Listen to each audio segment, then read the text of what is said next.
Hello guys and welcome to another episode of nerd of Calcutta. 26শে জুলাই মানে পরের সপ্তাহে কিন্তু রিলিজ হতে চলেছে মার্ভেলের বিগ বাজেটের মুভি ডেডপুল অ্যান্ড ওলভারিন। এই মুভিটার কিন্তু অনেক সিগনিফিক্যান্ট রয়েছে এবং মেকাররা বলছে যে এই মুভিটা দিয়ে কিন্তু মার্ভেলের মেন টাইমলাইন চেঞ্জ হতে চলেছে। তাই আজকের ভিডিওটা সেই নিয়েই যে মার্ভেলের এই মুভিটা দেখার আগে কি কি জিনিস আমাদের জেনে নিতে হবে। So let's start prerequisite বা things you need to know before watching Deadpool and Wolverine. এখনো পর্যন্ত কিন্তু আমরা এই সিনেমা দুটো ট্রেলার আর দুটো টিজার পেয়ে গেছি, আর দুদিন আগেই কিন্তু আমরা পেয়েছি একটা ফাইনাল ট্রেলার বা ফাইনাল টিজার যেখানে ওলভারিনকে দারুণ একটা ট্রিবিউট দেওয়া হয়েছে। তো সেখান থেকেই কথা শুরু করার আগে আমরা যাই একদম প্রথম টিজার বা প্রথম ট্রেলারে যেটা আমরা পেয়েছিলাম, সেটা হচ্ছে ডেডপুলের জন্মদিন দিয়ে শুরু হচ্ছে। তো ডেডপুলের জন্মদিন হওয়ার আগে কিন্তু আমাদের দেখে নিতে হবে ডেডপুল 1 অ্যান্ড ডেডপুল 2 অবশ্যই, কারণ সেখান থেকেই সমস্ত ঘটনার সূত্রপাত। এবং ডেডপুল 2 এর পোস্ট ক্রেডিট সিনে কিন্তু ডেডপুল যেভাবে সারা টাইমলাইন ঘুরে একদম 108 করে রেখে দিয়েছিল সেইটা কিন্তু জানতে হবে। তাই ডেডপুল 2 এর পোস্ট ক্রেডিট সিন কিন্তু ভেরি ভেরি ইম্পর্টেন্ট।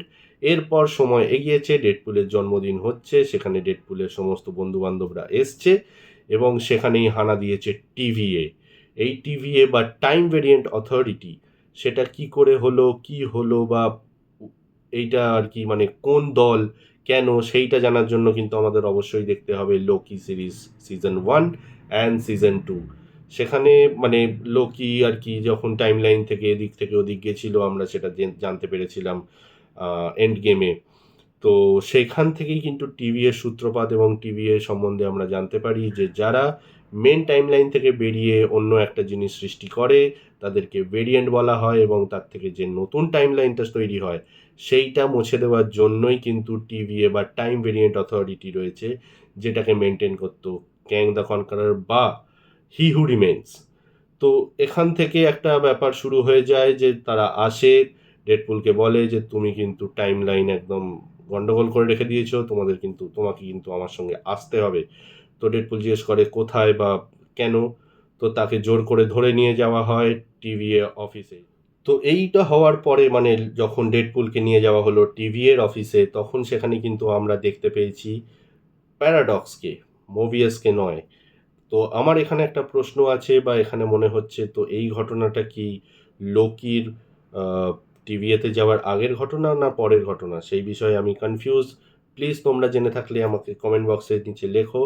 কিন্তু সেখানে যাই হোক, প্যারাডক্সকে দেখা যায়, প্যারাডক্স ডেডপুলের সঙ্গে একটা বার্গেন করে বা বলে যে তোমার টাইমলাইন কিন্তু প্রচণ্ড খতরে মেহে, তো তাকে তো বাঁচাতে হবে। তো বাঁচানোর জন্য যদি তুমি বাঁচাতে পারো তাহলে তুমি হবে হিরো অফ হিরোজ। তো সেইটাকে বাঁচাতে গেলে তোমাকে হেল্প নিতে হবে ওলভারিনের অবশ্যই। তো তখন ডেডপুল কিন্তু চলে যায় সমস্ত টাইমলাইনে খুঁজতে যে কোন ওলভারিন ওকে হেল্প করতে পারে ওর টাইমলাইন বাঁচাতে। ব্যাসে ডেডপুলের দরকার নেই কোনো রকম কাউকে বাঁচানোর বা কিছু করার, কিন্তু এখানে ডেডপুলের একটা ভালো দিক দেখানো হয়েছে যে ডেডপুল চাইছে যে সে তাদের বন্ধুদেরকে যেভাবে আগের সিনেমায় বাঁচিয়েছিল, সে তাই জন্যই তো টাইমলাইন ঘুরে ঘুরে সব দেখে এসেছিল না যে তার বন্ধুদের সঙ্গে কি হতে চলেছে। তাই সে দেখলো যে না, বন্ধুদেরকে বাঁচাতে হবে, কিন্তু এখানে আবার ওর বন্ধুরা একদম নিশানায় চলে এসছে, যেখানে কিন্তু ওর টাইমলাইন একদম মুছে যেতে পারে। তো তাকে কিছু একটা করতে হবে। তো সে হেল্প নিতে যাবে ওলভারিনের এবং সে বিভিন্ন টাইমলাইন ঘুরবে।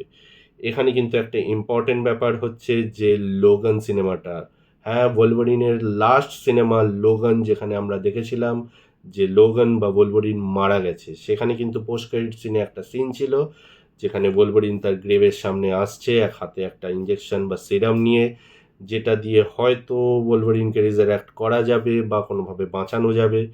তো সেইটা আর কলোসাস ওকে ফোন করছে। তো যাই হোক, এইটা দিয়েই কিন্তু ওলভারিন বা লোগান, মেনলি যে সিনেমাটা যেখানে ওলভারিন মারা যাচ্ছে, সেই সিনেমাটা শেষ করে দেওয়া হয়েছিল। হয়তো এটারই ইস্টার এগ ছিল যে কিভাবে ওলভারিনকে খুঁজে পাবে ডেডপুল। হয়তো সেইটাই সফল হচ্ছে না ডেডপুল। তারপর চলে যাচ্ছে কিন্তু ডেডপুল মাদ্রিপুরে। হ্যাঁ, আরেকটা এখানে ওলভারিনকে দেখানো হচ্ছে যে মাদ্রিপুর চালায়। মাদ্রিপুর কিন্তু গ্যাম্বলিংয়ের সব থেকে বড় পীঠস্থান এবং সেইখানে রাজত্ব করে ওলভারিন বা লোগান।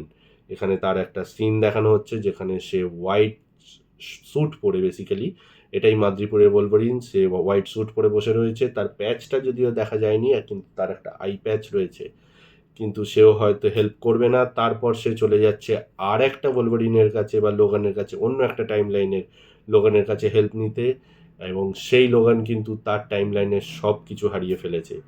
সব কিছু হারিয়ে ফেলার কারণ অনেক কিছুই হতে পারে, কিন্তু কমিক বুকস অনুযায়ী মিস্টেরিও কিন্তু এই ওলভারিনকে ম্যানিপুলেট করেছিল তার সমস্ত ফেলো এক্সম্যানদের মেরে ফেলার জন্য, এবং সেখান থেকেই সে একটা ভেরিয়েন্ট তৈরি হয়েছিল এবং তার টাইম লাইন প্রায় শেষ হতে চলেছিল।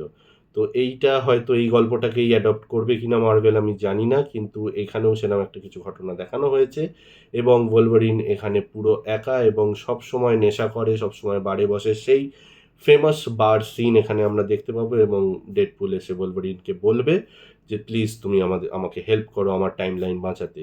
তো ওলভারিন একদম ইউজুয়ালি সেই সেম ডায়লগটা দেবে, যেটা আমি এখন দিতে পারবো না, কিন্তু যাই হোক তাকে কোনোভাবে রিজারেক্ট করবে, কিন্তু কোনোভাবেই তাকে আর মানে ফেরানো যাচ্ছে না বা সেই মোটিভেশনটা দেওয়া যাচ্ছে না ওলভারিনকে, যাকে সে আর কি সাপোর্ট করে ডেডপুলকে। তো যাই হোক, এখানে ওই জন্য লোগান সিনেমাটা প্রচণ্ড রকম important. Please please please watch Logan before watching Deadpool and ওলভারিন।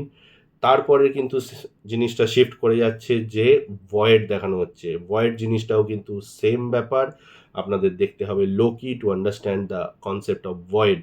ভয়েডে একমাত্র পার্জ করলেই যাওয়া যায়। এবার এখানেই আমরা জানি না যে লোগান বা ওলভারিন এবং ডেডপুল ভয়েডে কী করে পৌঁছলো। ইচ্ছাকৃত বা অনিচ্ছাকৃত যা খুশি হতে পারে, তারা নিজেদেরকে হয়তো পার্জ করায় এবং পৌঁছে যায় ভয়েডে। এই ভয়েডে কিন্তু রাজত্ব করে ক্যাসান্ড্রা নোভা, একটা ক্যারেক্টার, নতুন ক্যারেক্টার মার্ভেল ইন্ট্রোডিউস করছে। এই ক্যাসান্ড্রা নোভার সঙ্গেও কিন্তু এই ওলভারিনের একটা যোগাযোগ রয়েছে, সেটা হচ্ছে প্রফেসর চার্লস এক্সেভিয়ার। প্রফেসর চার্লস এক্সেভিয়ারের হচ্ছে না জন্মানো বোন বা মৃত বোন, সেটা হচ্ছে ক্যাসান্ড্রা নোভা। ক্যাসান্ড্রা নোভার এখানে ছোট্ট রকম একটা ইন্ট্রোডাকশন দিয়ে রাখি যে ক্যাসান্ড্রা নোভা ছিল, সে যখন তার চার্লস এক্সেভিয়ারের নিজের বোন, সে তখন যার মায়ের পেটে ছিল যখন, তখন চার্লস এক্সেভিয়ার বুঝতে পারে যে এই মেয়েটি আর কি সমস্ত রকম তছনছ করে দেবে। তার জন্য কিন্তু সে মায়ের পেটে থাকাকালীনই তার নিজের বোনকে মেরে ফেলে এবং মৃত মেয়ে জন্ম দেয় চার্লস এক্সেভিয়ারের মা। কিন্তু সেও যেহেতু মিউট্যান্ট ছিল, সামহাউ সে নিজেকে আবার বাঁচিয়ে তোলে এবং তার একমাত্র এবং একমাত্র উদ্দেশ্য হলো চার্লস এক্সেভিয়ার বা প্রফেসর এক্স এবং তার আনুষঙ্গিক যে সমস্ত লোকেরা রয়েছে তাদেরকে মেরে ফেলা। হ্যাঁ, সেই রয়েছে এই ভয়েডে এবং হয়তো হয়তো সেই হচ্ছে এই ওলভারিন বা ডেডপুল অ্যান্ড ওলভারিনের মেন ভিলেন। তো এইখানে এই ভয়েডে আমরা অনেকগুলো ক্যামিও দেখতে পাবো, যাদেরকে প্রথমেই আমরা দেখতে পাবো সেটা হচ্ছে যে টোডকে আমরা দেখতে পাবো। টোডের সঙ্গে আমরা দেখতে পাবো পায়রোকে।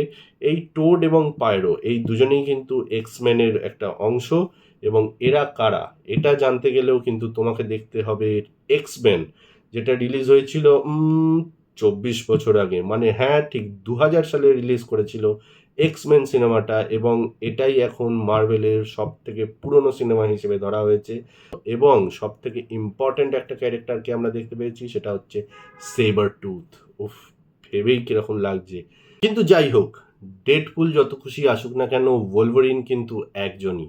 এবং লোগান সিনেমা যেটা আমি বলছিলাম এবং যে ফাইনাল ট্রেলারটা বেরিয়েছে, তাতে ওলভারিনকে কিন্তু দারুণ একটা ট্রিবিউট দেওয়া হয়েছে আমি বলছিলাম। এবং এখানে আমরা লাস্ট দেখতে পাবো লরা কিন্নি বা X-23-কে। হ্যাঁ, এই X-23 বা লরা হচ্ছে সেই মেয়েটি যার ওলভারিনের মতো হাত থেকে নখ বেরোয়, অ্যাডামেন্টিয়াম নখই রয়েছে, কিন্তু সে কীভাবে তৈরি হলো, মেবি ওর ডিএনএ দিয়ে তৈরি করেছে, মানে ওলভারিনের ডিএনএ দিয়ে তৈরি করেছে, না কীভাবে তৈরি করেছে ওলভারিনের মেয়ে সেটা আমি শিওর নই, বাট ওলভারিনের মতোই পাওয়ার আছে ওর। তো তাকেই দেখা যাচ্ছে সেখানে। ওলভারিন একদম মূর্ছে পড়েছে যে সে চায় না যে সে আর কাউকে হেল্প করুক, মানে সে তো অলরেডি একটা টাইম লাইনকে নষ্ট করেই দিয়েছে, তাই সে বলছে আমি ঠিক লোক নই। তো তখন লরা তাকে ভালো করে বোঝাচ্ছে যে তুমি কোনোদিনই ঠিক লোকটা ছিলে না, কিন্তু তুমি কিন্তু অনেক কিছু ঠিক করেছিলে, তো তোমাকে ডেডপুলকে সাহায্য করতেই হবে একটা টাইম লাইন বাঁচানোর জন্য। কি বলবো, মানে খুবই ইমোশনাল ব্যাপার। যখন আমরা লোগান দেখেছিলাম তখন আর কি লোগান মারা যাচ্ছে, আমরাও ভেবেছিলাম যে হিউজ জ্যাকম্যান হয়তো পার্ট আর করবেন না ওলভারিনের, কিন্তু টানা 24 বছর ধরে একটা ক্যারেক্টারকে ধরে রাখা, জাস্ট হ্যাটস অফ স্যার। এবং দারুণভাবে আবার ফেরত আসতে চলেছে ওলভারিন। তো লং স্টোরি শর্ট, যে সিরিজ বা সিনেমাগুলো আমাদের দেখতে হবে বিফোর ওয়াচিং ডেডপুল অ্যান্ড ওলভারিন, সে প্রথম হচ্ছে লোকি সিজন 1 সিজন 2, তারপর হচ্ছে এক্সম্যান 2000 সালে যেটা রিলিজ করেছিল, X2 যেটা হচ্ছে 2003 সালে রিলিজ করেছিল, যেখানে আমরা দেখতে পাবো এই পায়রো বা টুড বা সেবারটুথকে আবার নতুন করে আমরা অবশ্যই দেখতে হবে আর কি, যেটা হচ্ছে এক্সম্যান অরিজিন ওলভারিন। এই সিনেমাটাও কিন্তু দেখতে হবে, কারণ এই সিনেমাটাতেও কিন্তু ওলভারিনের একদম স্টোরিটা দেখানো হয়েছিল, ওলভারিন কিভাবে হিরো হলো এবং ওলভারিনকে কি করা হতে পারে এবং কিভাবে সে ওয়েপন এক্স তৈরি হতে চলেছিল বা কিছু, সেই জিনিসগুলো দেখে মানে আপনাদের দেখতে হবে বা তোমরা দেখো। ফোর্থ হচ্ছে যে ডেডপুল 1 আর 2, সে তো অবশ্যই দেখতে হবে এবং ভালো করে টিভিএ আর লোকির কনসেপ্ট, লোকি সিরিজের টিভিএর কনসেপ্টটা কিন্তু বুঝতে হবে, কারণ ওরাই কিন্তু পুরো সিনেমাটা ড্রাইভ করে চলেছে। তো এই সব করতে পারলে, এই সব যদি সিরিজ তোমরা দেখে ডেডপুল অ্যান্ড ওলভারিন দেখতে যাও, তাহলে কিন্তু 100 একদম, যে বন্ধুই হোক না কেন তোমাকে সকালবেলা হয়তো জোর করে টেনে নিয়ে গেছে, তাকেও বসে বসে তুমি 10 গোল দিতে পারবে।